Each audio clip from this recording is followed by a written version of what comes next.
Okay, in this video I'm going to talk about why I'm teaching English in Korea, why did I pick Korea over other countries, and the reason why is Korea really does offer you the best package with the salary and the whole setup.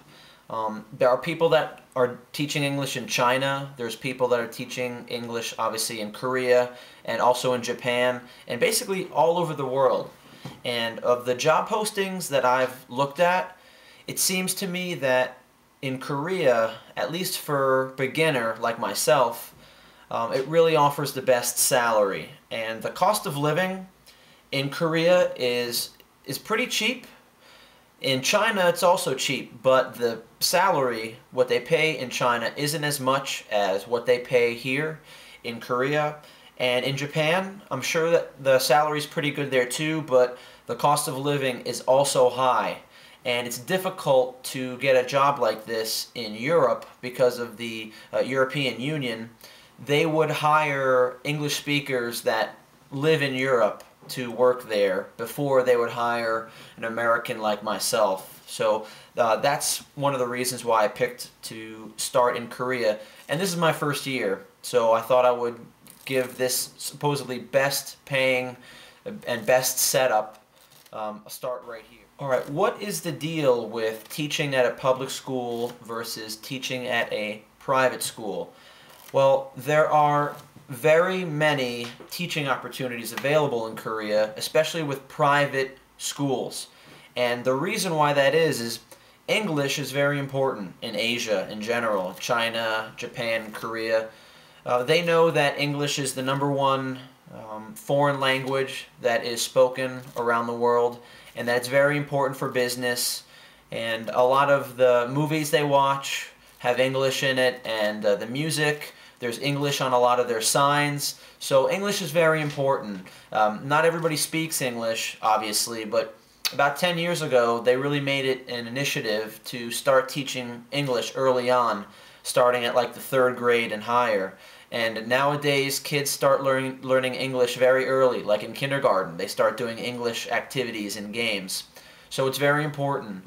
And these private schools are popping up all over the place because parents are spending a lot of money to send their kids to an English academy or an English learning institute. Because obviously they think that the public schools are not sufficient enough to teach English, because English is important on college entrance exams for one, and that is one of the reasons why parents will spend money so that their kid learns English better at a private school so that they have a better chance of getting into a good university, and it's very important for the family. So these private schools, and in Korea they're called hagwons, they're paying pretty good money for native English speakers to live here for a year contract and to be a native speaker in their school to teach English, for 2 reasons why the schools want English speakers. The #1 most obvious reason is to teach the kids proper pronunciation.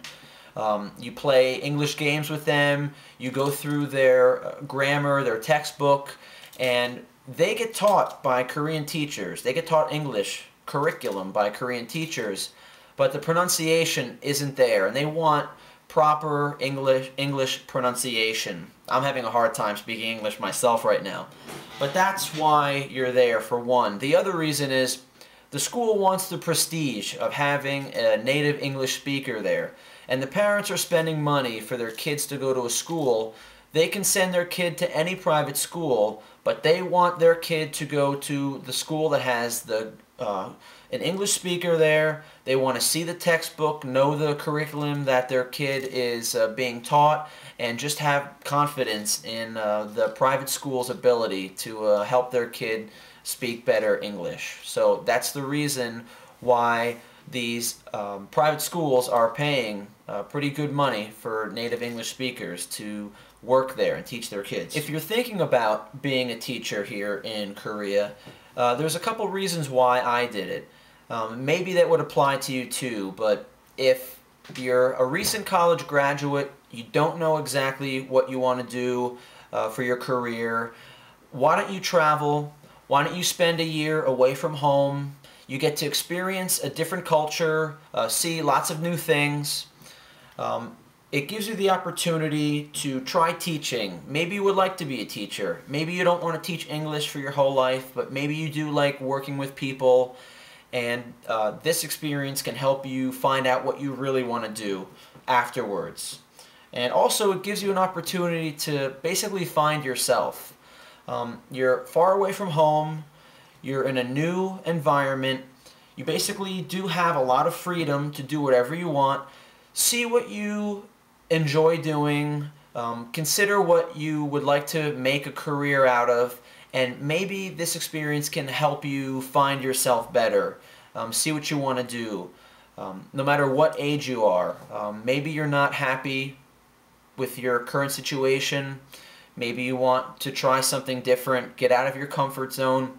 If you have an open mind, if you're willing to take a risk and try a new experience like this, I definitely say give it a shot. I've only been here for 2 weeks, but so far I'm very happy. And I have traveled before in my life, and I haven't lived away from home for a year in this particular fashion, but I'm very glad right now that I made this decision. I'm having a blast, I'm enjoying teaching, and it's really a good thing. So the process to get here, the paperwork, the qualifications, what you have to go through, I'm going to talk about that in another video, so stick around for that.